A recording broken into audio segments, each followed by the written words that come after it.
want to bring in Rahul Verma. And Rahul Verma, if you're just going to look at the data of 2019, there are 6 seats out of the 42 in West Bengal. If the TMC and the Congress go in together as an alliance, they have a sure shot on those 6 seats. So there is arithmetic involved in this election as well. And this alliance not coming together is going to impact at least those 6 seats. Thank you, Preeti. Maybe. See, we can't do this kind of simple addition of votes of previous election and think and extrapolate it that this is how it is going to work. See, there are 2 points one have to understand about the arithmetic of 2024 election. The battle is actually not in the coastal states for 2024 because many of these parties like TMC or say DMK are going to hold a lot of their turf.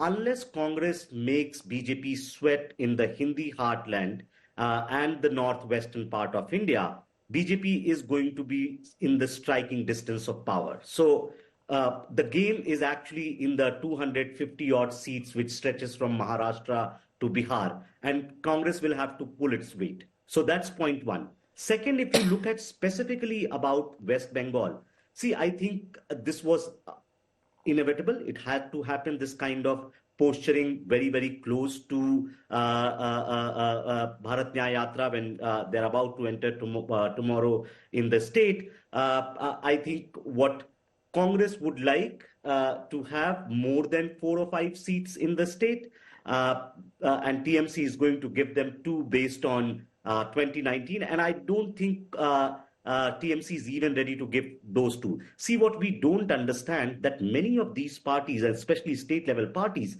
have become what they have become by basically sort of like with the decline of the Congress party. TMC is in some ways a fragment of the Congress party. And if TMC allows Congress party to even gain a foothold where it had, which is the Malda region and Murshidabad and Behrampur region, then for TMC in future, Congress can also become a headache, right? So TMC is not going to allow that kind of leeway for like parties. Okay. Of course, they think in short term, but they also think in long term.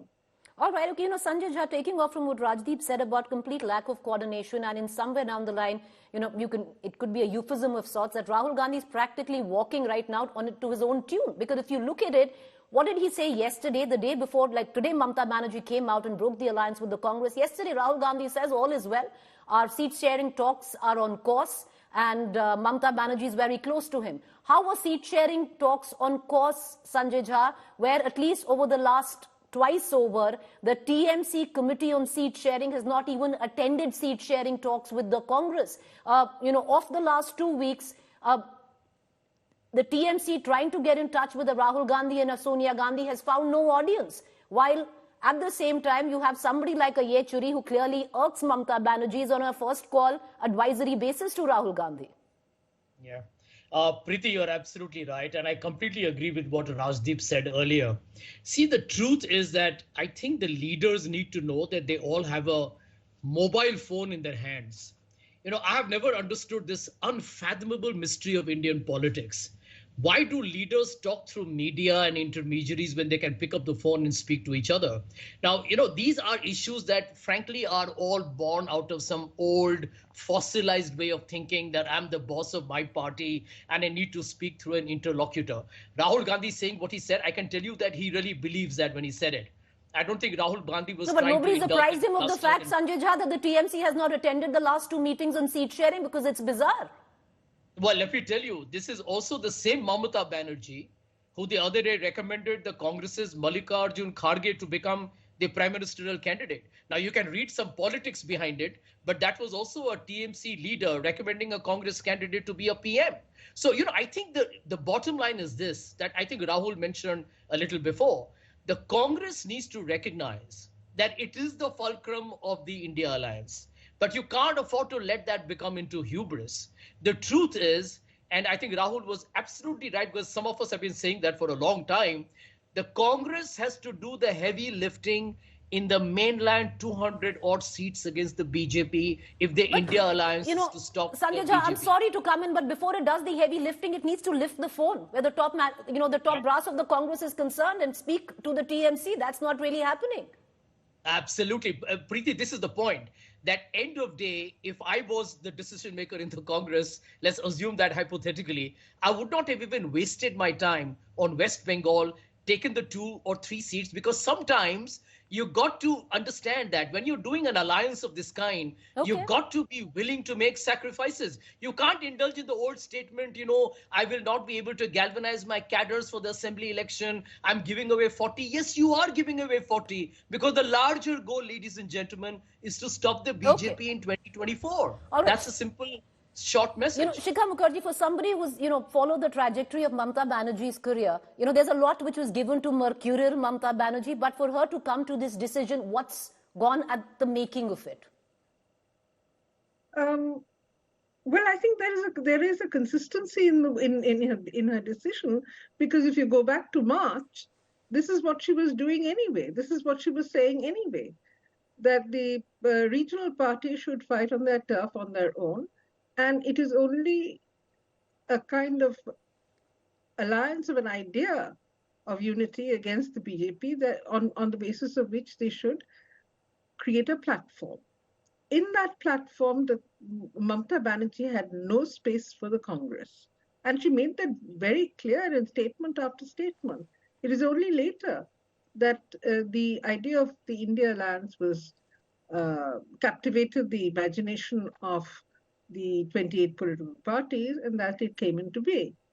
So if you look at what Mamata Banerjee has been saying over the past 2 years very strongly, and before that as well, when she tried to establish the federal front, yes, her action today, her decision today, her statement today is consistent with what she has been thinking and the way in which she has been going about creating a kind of partnership with other regional parties, including KCR at one point in time. If you remember, Mamata Banerjee went hopping from state capital to state capital last year.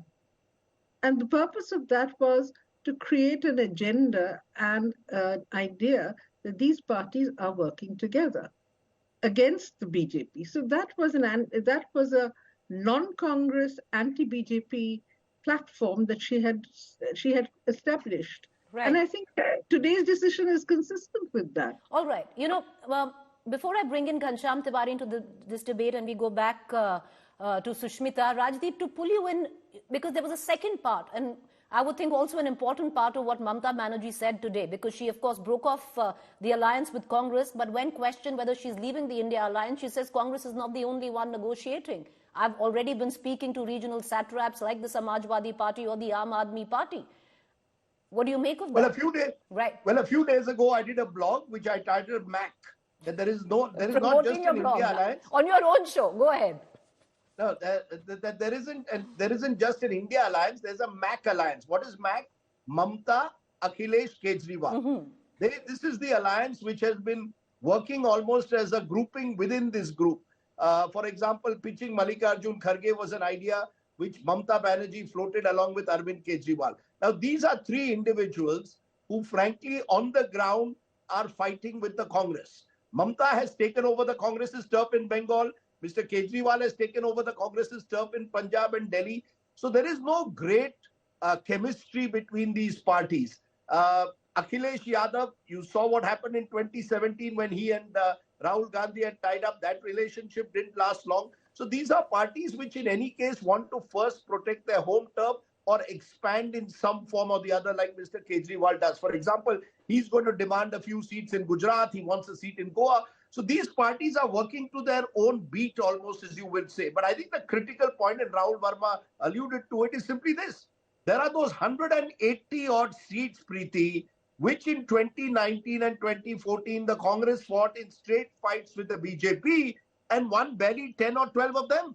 And unless that changes, nothing changes on the ground. If this alliance claims that it wants to defeat Narendra Modi-led BJP, the Congress has to get its act together in these seats. So rather than waste its energies at the moment in haggling over one seat here and one seat there, the Congress needs to start recognizing it's no longer the dominant force of Indian politics. It may be an important element of the India alliance, but it's going to first have to get its act together and fight the BJP, and not fight Mamata Banerjee or fight Bhagwant Singh Maan or fight Akhilesh Yadav. That's, that might get you a few extra seats, but I don't think it's going to win you the war.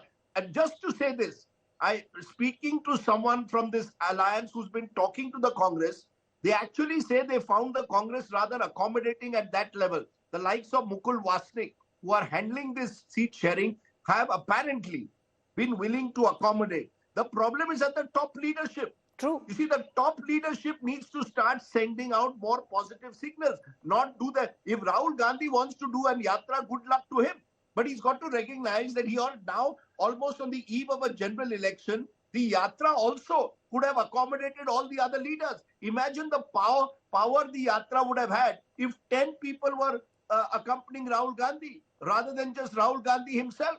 So the Congress has to recognize and decide, is this 2024 election like 2019 about resurrecting Rahul Gandhi, or is it about fighting Narendra Modi? If it's about resurrecting Rahul Gandhi, you're not going to defeat Narendra Modi only through Rahul Gandhi. Let's get that very straight. Wake up and smell the coffee. Right.